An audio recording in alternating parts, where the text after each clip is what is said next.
Assalamualaikum warahmatullahi wabarakatuh. Perkenalkan, nama saya Miftal Jana dengan NIM 2042000034. Saya merupakan mahasiswi dari Prodi Pendidikan Guru Madrasah Ibtidaiyah Universitas Islam Negeri Sultan Toha Saifuddin Jambi.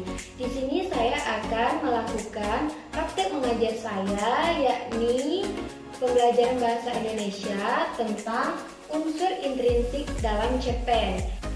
Dan ini juga merupakan ujian akhir semester saya dengan mata kuliah pembelajaran bahasa Indonesia SD MI dengan dosen pengampu Bapak Sutriyadi MPD. Assalamualaikum warahmatullahi wabarakatuh. Selamat pagi anak-anak. Bagaimana kabarnya hari ini? Semoga kita semua dalam keadaan sehat ya. Baiklah, sebelum kita memulai pembelajaran kita pada hari ini, alangkah baiknya kita berdoa terlebih dahulu. Baiklah, kita berdoa dalam hati. Berdoa dimulai. Berdoa selesai. Baiklah, setelah kita berdoa, Ibu ingin mengabsen kalian semua. Apakah kalian semua hadir pada hari ini atau tidak? Baiklah, untuk anak-anak Ibu, silakan lihat temannya yang sebelah kanan, sebelah kiri, yang di belakang, yang di depan. Apakah ada? Jika ada semua, berarti hadir semuanya anak-anak Ibu pada hari ini. Baiklah, adapun pembelajaran kita pada hari ini yakni mengenai unsur intrinsik dalam cerpen.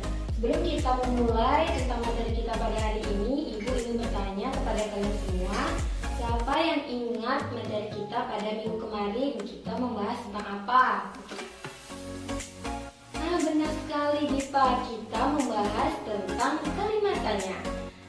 Ayo, siapa yang tahu pembagian dari kalimat tanya? Oke, coba Silpi.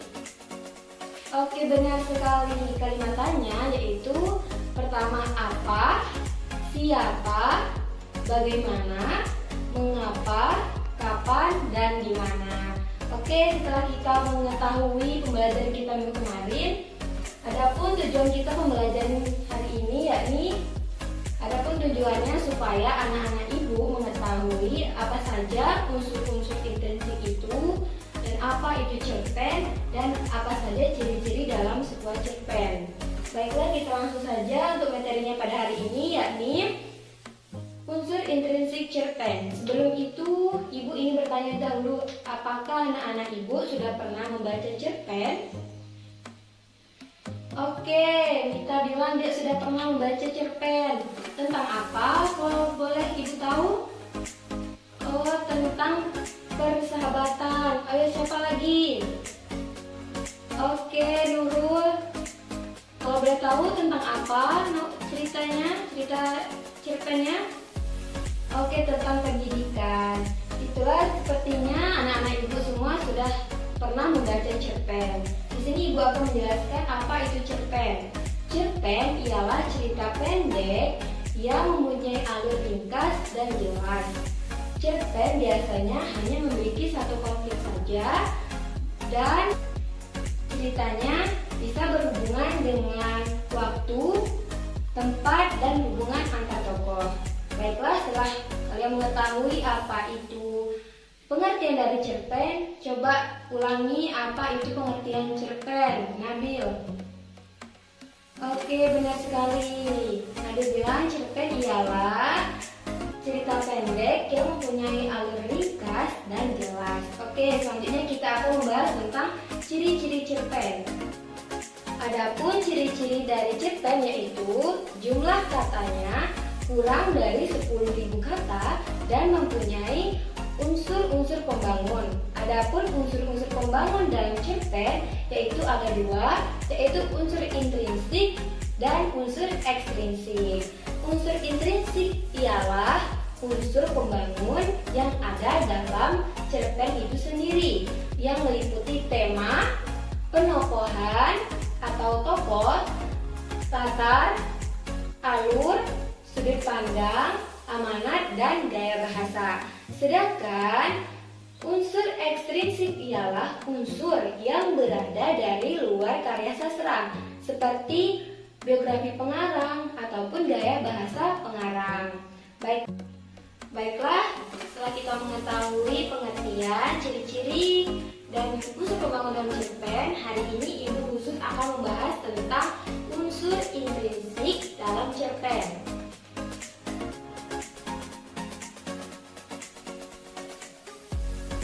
Unsur intrinsik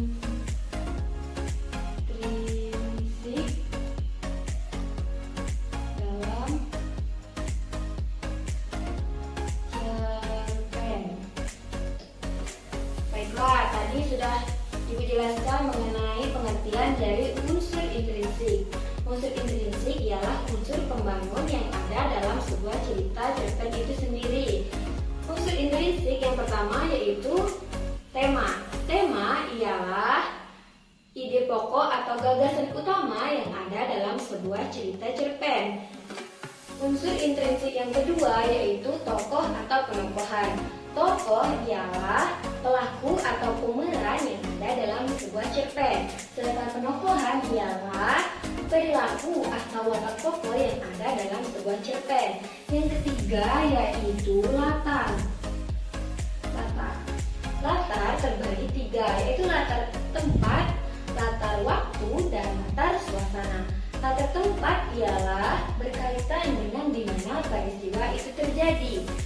Latar waktu ialah berkaitan dengan kapan peristiwa itu terjadi.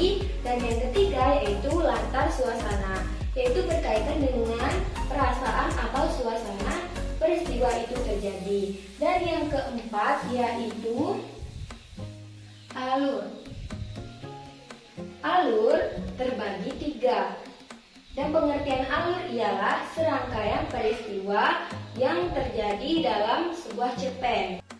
Dan ada pembagian alur, yaitu yang pertama alur maju, yang kedua alur mundur, dan yang ketiga alur campuran. Adapun yang kelima yaitu sudut pandang.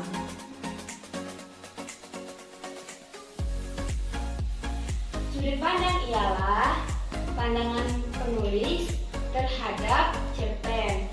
Dan yang keenam ialah amanat.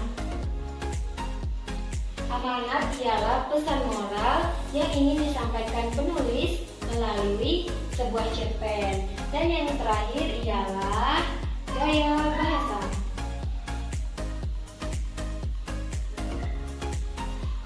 Gaya bahasa ialah pemakaian ragam bahasa yang berfungsi untuk memberikan kesan menarik dengan menggunakan majas.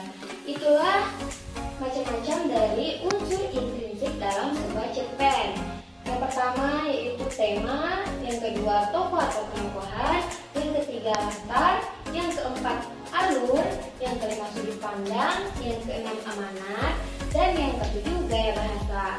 Ayo coba Ibu mau bertanya kepada Darin, apa itu pengertian tema? Oke, benar sekali. Tema ialah gagasan pokok ataupun gagasan utama dalam sebuah cerpen. Oke, selanjutnya Ibu ingin bertanya kepada Nabila, apa pengertian dari amanat? Oke, pintar sekali. Amanat ialah pesan moral yang ingin disampaikan penulis melalui cerpen. Baiklah, setelah tadi kita belajar tentang unsur-unsur intrinsik dalam cerpen, di sini Ibu mempunyai satu contoh dari cerpen. Di sini Ibu akan membacakan cerpennya. Tugas kalian ialah mengamati dan menentukan apa saja unsur-unsur yang ada di dalam cerpen ini. Kalian harus menentukan tema, tokoh atau penokohan, latar, alur, sudut pandang, amanat, dan gaya bahasanya. Baiklah, Ibu akan membacakan cerpennya. Kalian harus mengamati. Cerpennya tentang persahabatan yang berjudul Nine Fraction. Aku adalah seorang murid di sebuah SMA favorit di daerahku. Aku mempunyai beberapa teman yaitu Cepi, Afif, Rifki, Gary, dan Irfan. Pada hari Jumat, kami mendapatkan tugas IPA untuk membuat percobaan seputar bioteknologi. Akan tetapi, kami tidak lekas mengerjakannya pada hari itu karena kami memiliki kesibukan masing-masing. Akhirnya kami sepakat atau mengerjakan tugas itu pada hari Kamis pulang sekolah minggu depan, dan itu juga dilaksanakan berbarengan dengan latihan nari. Mulanya kami akan ikut latihan tari dahulu di sekolah karena memang sedang diadakannya latihan untuk persiapan sentra tari 2 bulan lagi. Tetapi karena salah seorang kami yang merayakan ulang tahun, Riza mengundang kami untuk ikut ke acara ultahnya. Akhirnya kami ikut merayakannya, walaupun sebenarnya tujuan kami hanya ingin mencicipi kue. Karena keasikan makan kue, akhirnya kami lupa ada jadwal latihan tari yang harus dilakukan. Akhirnya kami bergegas ke rumah Gary tanpa Afif karena dia sedang ada urusan lain. Sesampainya di rumah Gary, aku beristirahat. Sembari menunggu Rifki dan Irfan tertinggal di belakang. Tak lama berselang, Irfan dan Rifki sampai yang berbarengan dengan Gary yang membawakan seikat rambutan dan air dingin. Sontak kami langsung menikmati suguhan yang diberikan Gary. Tak lama sesudahnya, Irfan mendapat telepon dari Afif yang mempertimbangkan jarak rumah Gary dan depan kompleks sangat jauh. Akhirnya kami sepakat untuk menjemput Afif dan mengerjakan di rumah Rifki karena rumah Rifki memiliki jarak pandang dekat dengan depan kompleks. Bersama dengan Afif, kami menuju rumah Rifki. Sesampainya di sana, kami beristirahat sejenak di rumah Rifki yang berada di lantai atas. Kami bercakap-cakap layaknya sedang mengadakan rapat, padahal yang dibahas tidak begitu penting. Tak lama berselang, Rifki memanggil ibunya untuk meminta dibawakan makanan dan minuman untuk kami. Akhirnya kami pergi ke bawah untuk berlatih tari sambil sesekali menyantap makanan yang diberikan ibu Rifki. Memang sih pada awalnya kami hanya bercanda, tidak tahunya Rifki benar-benar meminta makanan pada ibunya. Pada saat di perjalanan, hujan pun turun. Kembali kami akhirnya berteduh di sebuah saung yang tidak jauh dari tempat pembuatan roti. Rifki dan Irfan memutuskan untuk pergi ke rumah pembuat roti agar tugas kami cepat selesai. Jadi aku, Cepi, Gary, dan Rifki pun menunggu di saung yang juga merupakan pos ronda. Setelah beberapa menit, Irfan dan Rifki keluar menghampiri kami pada saat keadaan masih gerimis. Kami berharap semuanya sudah beres dan selesai, akan tetapi masih ada proses, yakni mengoven roti. Dan ternyata di rumah ibu dan di rumah itu hanya membuat adonan roti saja yang akan di oven di toko yang letaknya agak jauh dari tempat pembuatan adonan itu. Kami pun pergi walaupun keadaan masih gerimis. Sampainya di toko, Rifki mengusulkan agar roti dibentuk seperti kata-kata 9F. Akhirnya kami pun setuju. Tetapi Rifki mengusulkan kata-kata 9 fiction yang memiliki arti 9 fiksi. Jujur saja aku tidak terlalu paham mengapa ia memilih kata-kata itu. Namun kami menyetujui usulan tersebut. Karena Rifki khawatir hujan akan semakin lebat, akhirnya ia menyuruh kami untuk pulang ke rumah masing-masing dan sisanya dia yang akan mengerjakannya. Maka kami pun menyetujui dan pulang ke rumah masing-masing. Keesokan harinya setelah kue jadi, kami menyerahkan sebagai tugas bioteknologi kami. Tidak disangka-sangka ternyata kami mendapat nilai terbaik di kelas. Itulah cerita cerpen hari ini tentang persahabatan yang berjudul Nine Faction. Oke, di sini kita harus menentukan unsur intrinsik yang ada dalam cerpen tadi. Ayo, siapa yang tahu apa tema dari cerpen yang sudah dibacakan tadi? Oke, Nabila bilang pertemanan dan kegigihan. Benar sekali. Yang kedua, siapa yang ingin membacakan atau siapa yang ingin menentukan alur dari cerita cerpen yang Ibu bacakan tadi? Coba, Silvi. Oke, benar. Alur yang dipakai dalam cerpen tadi ialah alur maju. Yang ketiga yaitu latar. Siapa yang bisa menentukan latar dari cerpen tadi? Coba, Nabil. Oke, benar. Latar yang terjadi di cerpen tadi ialah di sekolah, rumah Rifki, rumah Diri, toko roti, dan pos ronda. Yang selanjutnya yaitu tentang sudut pandang. Siapa yang tahu sudut pandang yang terjadi di cerpen tadi? Oke, benar sekali Nabila. Sudut pandang orang pertama. Dan yang terakhir yaitu penongkohan dan tokoh. Afif itu orangnya yang bagaimana tadi? Oke, baik. Baik ya sifat Afif. Yang kedua, Rifki. Bagaimana sifat Rifki tadi? Baik juga. Kalau Cepi? Baik juga. Selanjutnya Gary. Oke, baik ya. Kalau Rifki? Benar, baik, bertanggung jawab, dan humoris. Dan yang terakhir Irfan, bagaimana perwatakan atau sifatnya? Oke, baik juga. Ternyata anak-anak ibu sudah paham ya mengenai unsur intrinsik dalam sebuah cerpen. Dan untuk lebih menguatkan ingatan kalian mengenai unsur intrinsik, di sini ibu ada media pembelajaran tentang pertanyaan tentang unsur intrinsik cerpen. Baiklah, di sini sistem permainannya ialah ibu akan membuat 2 kelompok dan nanti perwakilan kelompok akan maju ke depan dan memilih pertanyaan-pertanyaan yang sudah ibu siapkan di sini. Lalu sesudah kalian mengambil pertanyaan yang sudah kalian ambil dalam amplop, kalian harus langsung menjawabnya. Jika kalian benar, maka kalian akan mendapatkan bintang.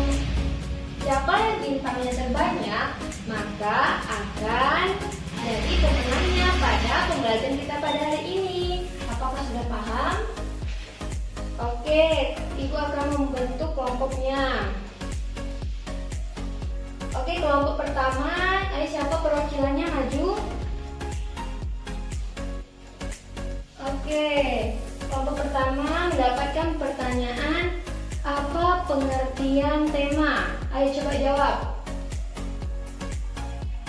Benar sekali, tadi kelompok pertama yang diwakilkan oleh Nabila menjawab pengertian tema ialah gagasan utama ataupun gagasan pokok yang ada dalam sebuah cerpen. Oke, bertepuk tangan dan ibu kembalikan dan kalian mendapatkan bintang. Oke, selanjutnya kelompok 2. Dan kelompok 2 mendapatkan soal apa pengertian amanat. Ayo coba jawab. Benar sekali, pengertian amanat. Dan perwakilan dari kelompok 2 tadi menjawab pengertian amanat ialah pesan moral yang ingin disampaikan penulis melalui cerpen. Oke, siapa namanya, Nak? Oke, Putri. Kalian mendapatkan bintang juga seperti kelompok 1. Bentar ya.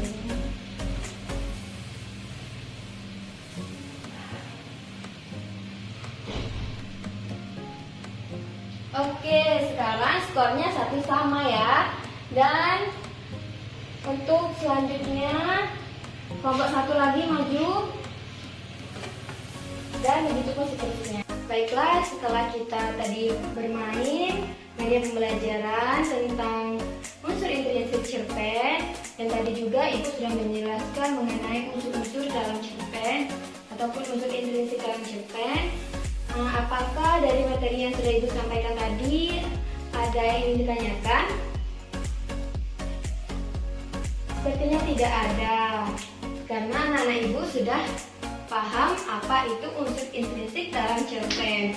Baiklah, adapun kesimpulan yang dapat kita ambil pada pembelajaran hari ini ialah unsur intrinsik dalam cerpen yaitu ada tema, ada tokoh atau penokohan, ada latar, ada alur, ada sudut pandang, ada amanat, dan terakhir yaitu ada gaya bahasa. Baiklah, semoga kalian semua bisa menerapkan pembelajaran kita pada hari ini dalam kehidupan sehari-hari. Demikianlah yang dapat Ibu sampaikan. Lebih dan kurangnya Ibu mohon maaf. Billahi taufiq wal hidayah. Wassalamualaikum warahmatullahi wabarakatuh.